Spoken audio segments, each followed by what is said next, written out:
Yes, my people, welcome back to another episode of the Clean Energy Show.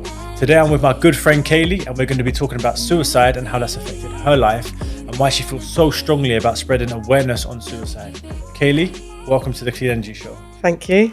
Thanks for having me. You're welcome. How you doing? Yeah, I'm really well, thank you. Yeah, I'm really good. I'm happy to be able to do this and say what needs to be said, and and hopefully spread some awareness around suicide, like you say, and also hopefully help stop some stigmas around it too. To get straight into it, because we've got a lot of important conversation to cover, tell me a little bit more about your experience with suicide. When I was 19 years old, my mum died, obviously by suicide. She hung herself. Just to take it back a little bit, during my childhood, my mum was, she was a great mum. She was really attentive.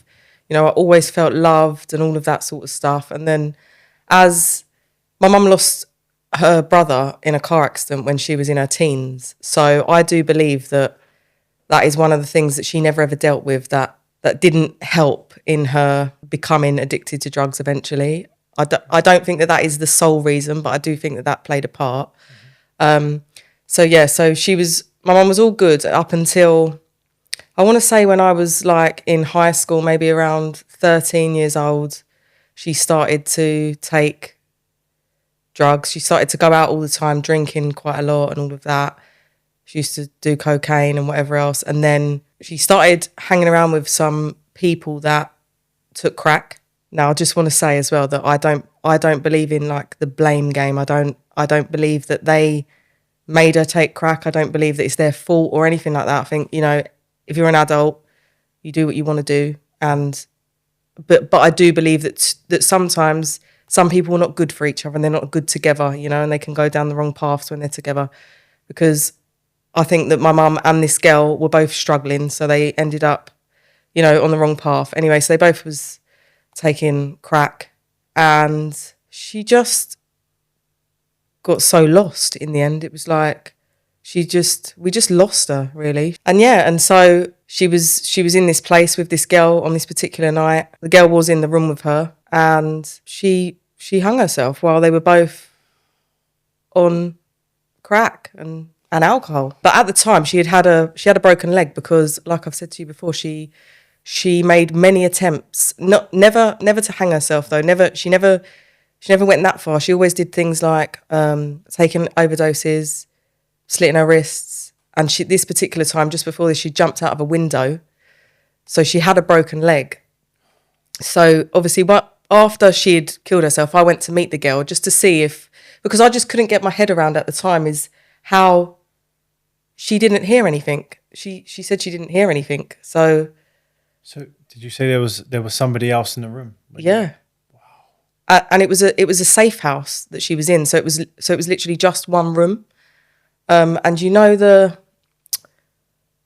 the anti-slam things that you get on doors, them a triangle metal thing. She did it from off of that. So the girl was in the room. The girl couldn't leave either because my mum was hanging off of the only door that was the exit. She couldn't get out. Was she asleep or something? Well, she said she was asleep. Yeah, she said that at one stage she woke up in the middle of the night. She said she looked around and she could see my mum at the door.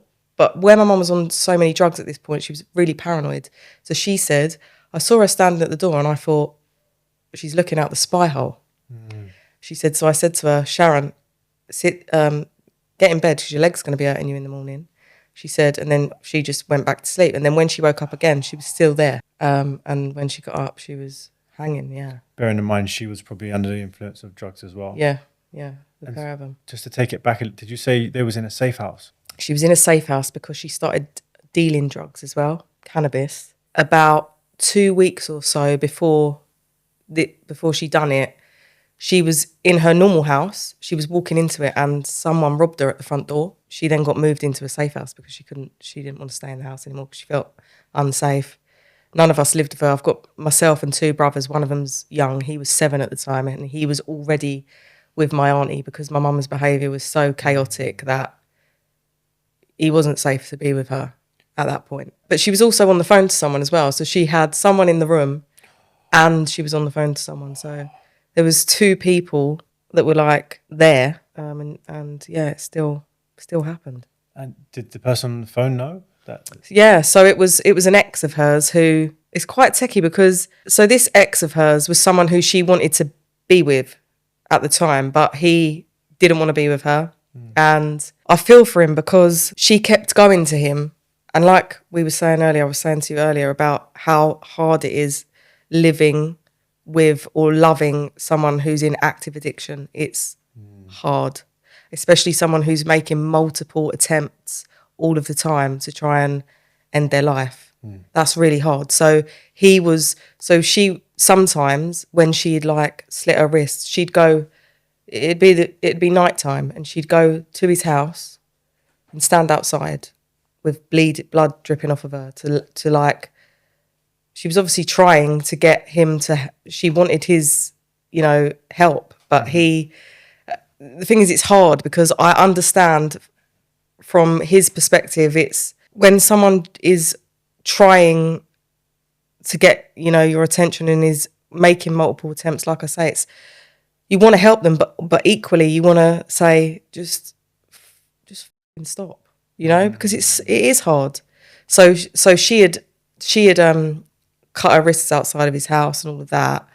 And I remember getting a call saying, Kaylee, I was only 19 years old as well at the time, and someone said, Kaylee, your mum's outside so-and-so's house. She's cutting her, she's cut her wrists. And I just used to think, like, I don't know what to do with this. I don't know how to help her. And she did go into hospital as well. And my nan, her mum, was there on one of the occasions, and she begged the hospital staff to section her. They said, no, we don't think she needs sectioning. So we were just like stuck with, it's hard because, like I said to you earlier, two truths can be true. You can love someone and want so desperately for them to get better, and you can also think, I can't fucking deal with this anymore. It's so tough. It's really hard because when my mum was doing things that were like destructive, like for instance, I'd come back from school. This is obviously in a few years leading up to it, but I'd come back from school and I'd see that she'd bought a bottle of vodka from the shop, and I used to think, here we go. This is it. It was just chaos. Would you say that was one of the first signs of like realizing your mother was taking drugs from like drink like a gateway, would you say? Or yeah, drink was definitely where it started. So after she had met these girls, she started to shoplift as well. And so there was a couple of times she got caught, and there was one time I had to go and pick her up from the station. So she was always taking overdoses as well. So me and my brother would come back, and it's so sad, but we'd come back and she'd be in her bedroom, just head back, foaming at the mouth. And you would walk in the room and yeah, but it became so normal for us. It was normalized. Wow. Yeah, because we got so used to it. We knew she'd come back around. And there was a time where my cousin knocked on the door with her partner, and I said, oh, she's upstairs, she's taken an overdose. Wow. And he, obviously as an outsider, not part of our family, came in and said, what do you mean? And he went up there and he's going to a Sharon, and he straddled over her like trying to and we're saying, I said to him, it's all right, she'll come back round, just don't worry about it. But it never used to faze me. I used to think she'd be all right. We know now. As it happened so many times, that normalised for you? Yeah. To begin with, I mean, this is even, like me and my brother, when she first started to do it, when she'd come back around and leave, I'd go through the room, I'd search everything, trying to find every pill that there was to hide it from her. But how old was you then? When it first started happening? When it first started happening, probably the overdosing, I would say I was 18. Wow. It was only probably 18 months or so before. And what about yourself? Because that age, a lot of teenagers are taking drugs and stuff. Then was you indulging in any drugs or anything? No. I mean, I smoked a bit of weed because my mum sold it. Yeah, of course. You was almost surrounded by it then, I guess. There was times when she was, because she was like my friend. Of course. More than a mum, really, because she just didn't have the emotional capacity to,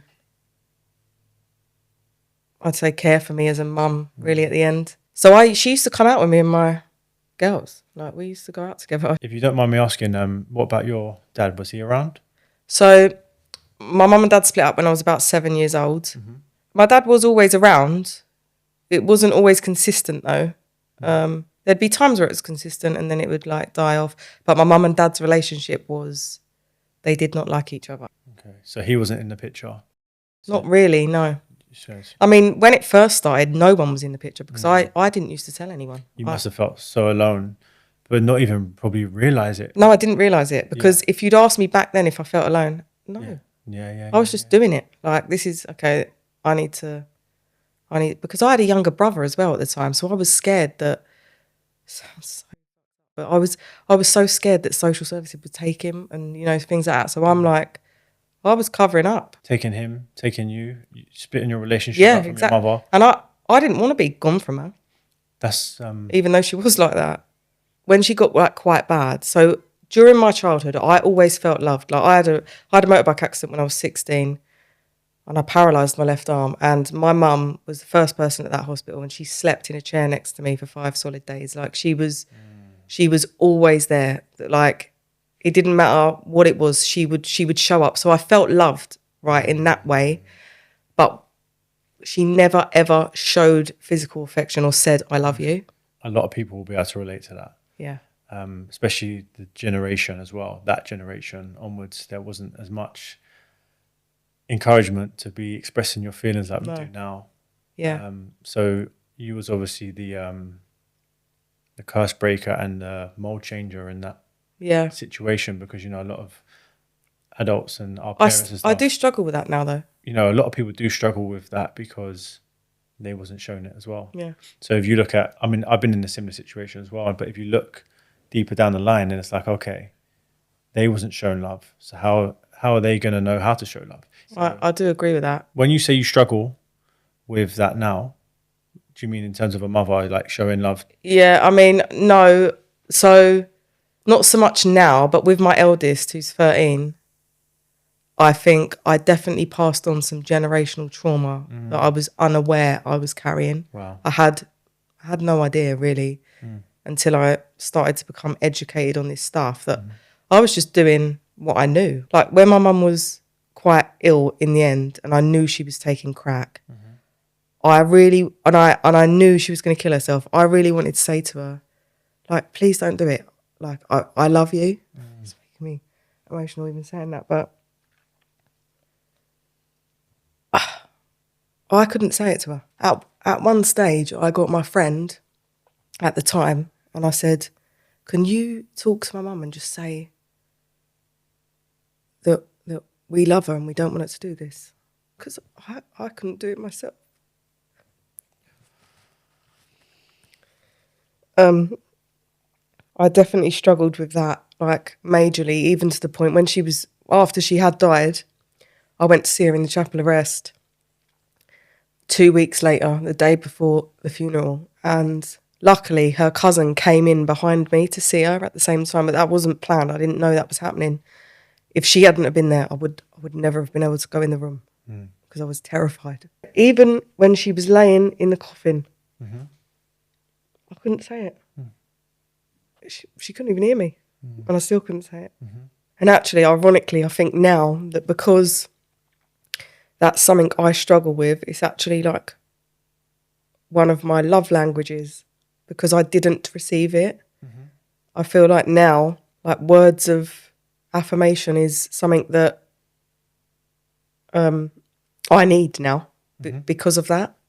Okay. So in terms of receiving, like just being told that you're loved, you know?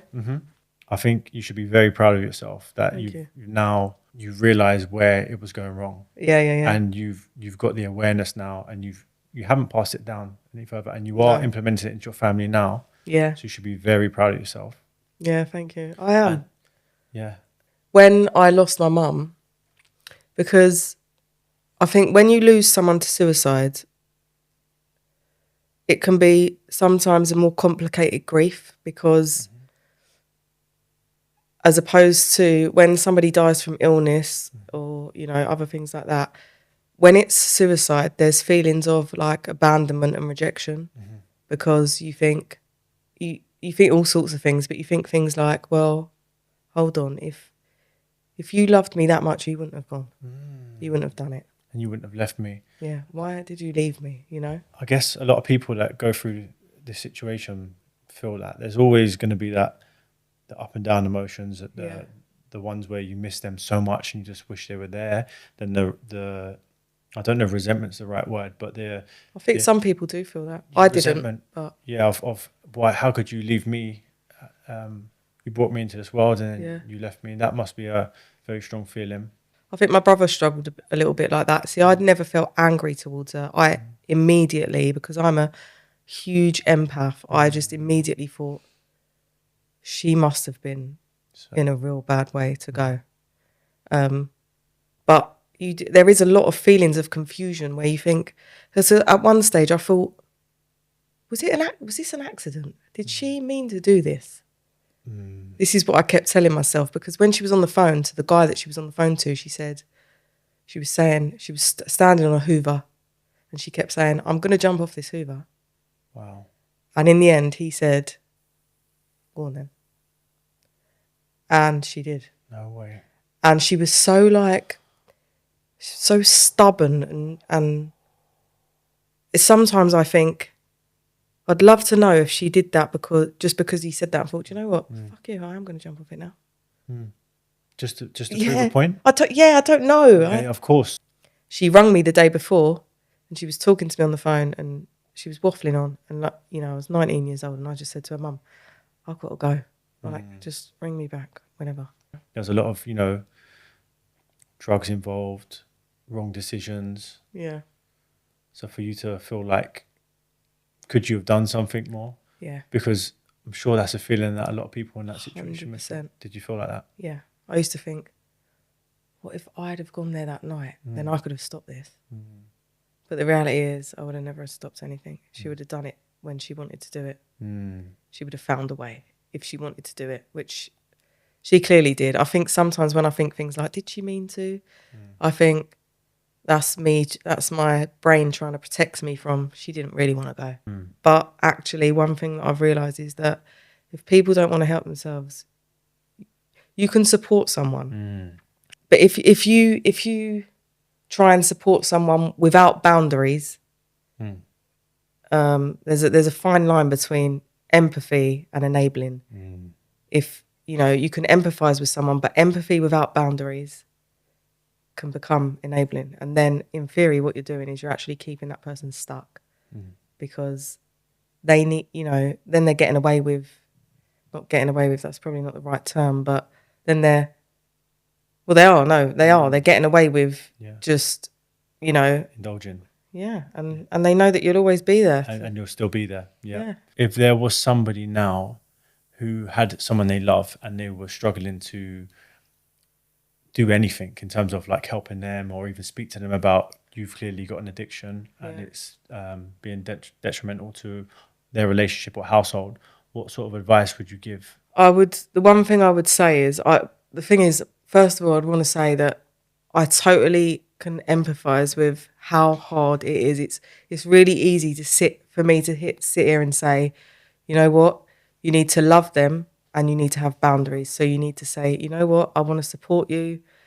blah, blah, blah, but I won't tolerate this. And if you do this, I'm going to pull away. That's the answer, but that is so hard to do. The thing is as well, I feel like when you're brought up without boundaries, without being taught what boundaries are, without, anyone having them in the family dynamic, when it comes to then trying to set them as an adult, which when my therapist first said to me about setting boundaries, I thought, what is she talking about? Like, what, in terms of boundaries with who? Anyone, just any relationship that I was saying, any dynamic. She said, you need to have a boundary. You need to say, no, I'm not doing that because, and you don't even have to explain. Yeah, and that's why a lot of people are what they call yes men, yes girls, just from how you've been conditioned.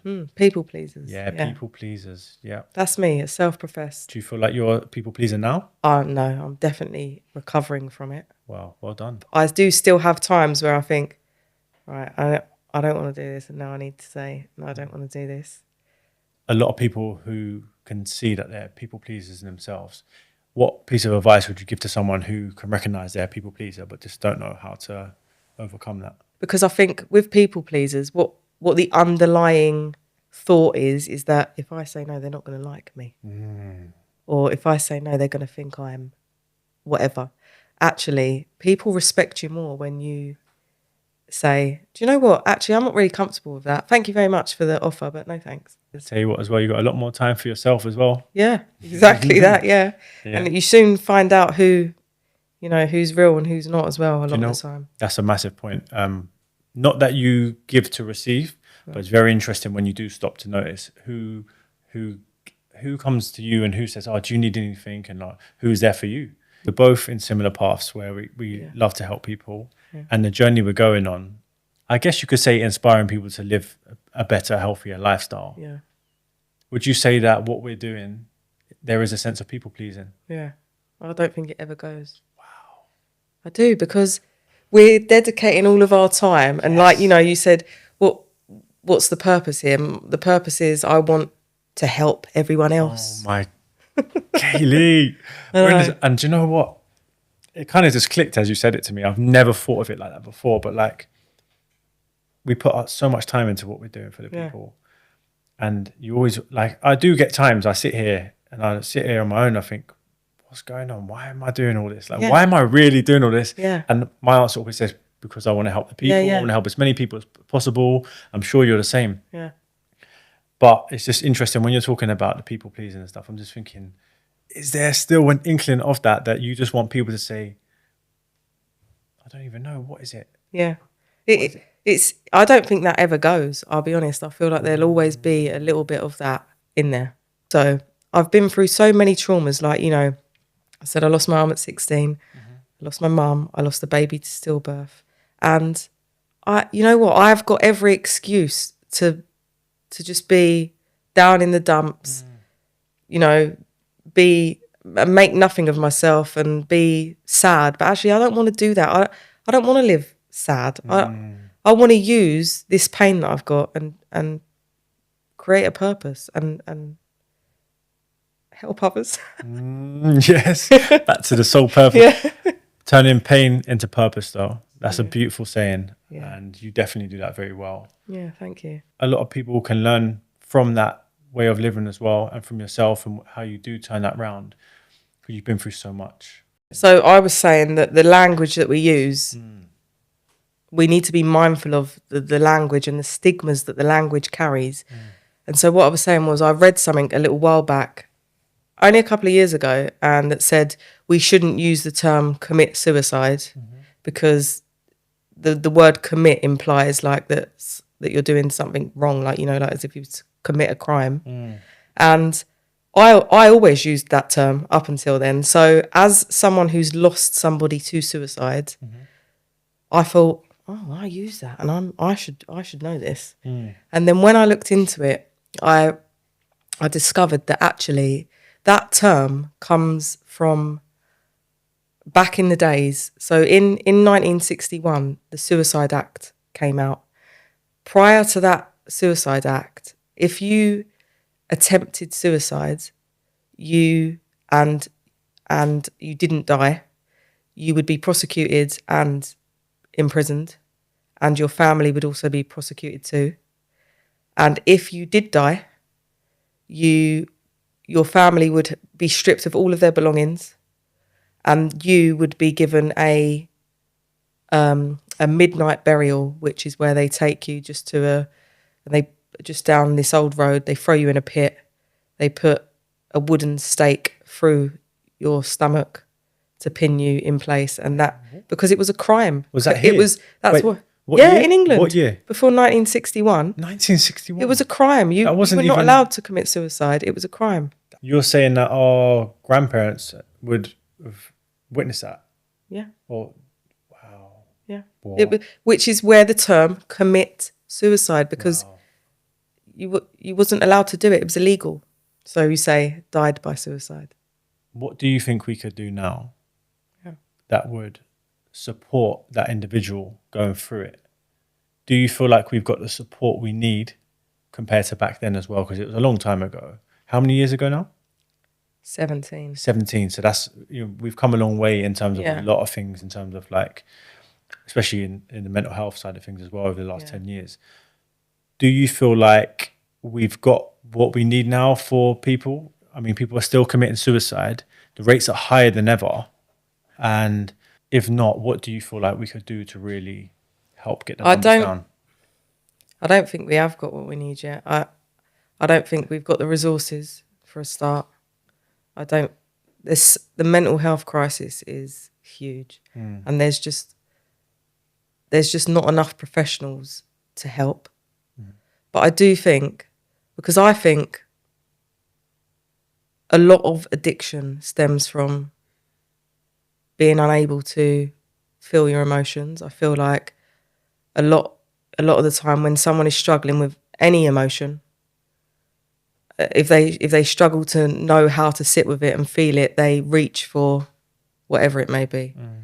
Alcohol, drugs, sex, gambling, shoplifting, gym sometimes even. Do you feel like all these things are sort of like distractions from the real problem? Yeah. So there's an underlying issue, Yeah. and now you're distracting yourself. I mean, we're all guilty of it as well. Yeah. We all do it with food, drink, drugs. We overindulge in everything to sort of suppress ourselves from what's actually happening in front of us. I think the key is if you find yourself using something, whatever that may be, like you say, even if it's food, if you're using it because you feel sad, angry, happy, then you're using it. You know, you're using it in an unhealthy way, because that's when you have feelings, you're meant to just be able to sit with them and let them pass, because all feelings go. They all change and go at some point. They might last an hour, a week, a month, but at some point that feeling will go.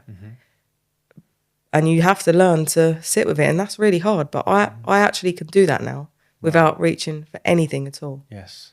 And I just feel so much happier. Sorry, on that point there as well, what do you do in that time then? Because for me, I struggled with that over the years. So for many years, I would indulge in things that I shouldn't be indulging in, or even just going out or drinking and surrounding myself with people that haven't got my best intentions. Yeah. Then I was able to take that away. But then I found myself like in the evenings now, a little bit bored in my head, trying to stay away from it. I would eat more, probably order some food and, get someone who I think's half, like a friend around who's half okay, and get them around and distract myself even more. Yeah. But you're saying you're still distracted. Still distracted, yeah, still distracted. And then, there's a whole another side of it. We all watch TV and we're just swimming in stuff like that. What can you do to get peace of mind where it's not distracting yourself? Just sit. And if it's sad and you need to cry, you cry. Wow. And you don't need to stop at any point. You cry for as long as you need to cry, or you scream for as long as you need to scream. Even anger, anger is a normal emotion that we are all meant to have. For some of us, where we can't regulate or understand our emotions, it's because we didn't get a chance to. All of the ones that were seen as negative, we were either punished for having them or we were stopped from having them. Carry on crying, I'll give you something to cry about. Did you ever hear that when you were growing up? Right, exactly. Have I heard that? Just to wrap it up, if there was one piece of advice you could give to someone who was suffering with their mental health, potentially feeling suicidal, and just needed some guidance, what piece of information would you give them? I think what I would say is, what I was saying earlier, is that please just try and wait and let the feeling pass, because brighter days are coming. It doesn't rain forever, the sun will shine again. For the people, where can they find you? So I can be found at I do most of my stuff on Instagram at the Kaylee Way. And I've also got a TikTok at the Kaylee Way, but don't use it so much. And yeah, they're my two only forms of social media that I use. Kaylee, thank you for coming through. I appreciate you and your very special and bring a lot of greatness to this world. So I appreciate you, and we all appreciate you. Thank you. So I'm sure we're going to get back on this sofa very soon and speak more greatness and drop more gems for the people. Yeah, absolutely. Until next time, thank you. You're welcome. Thanks for having me. You're welcome. You know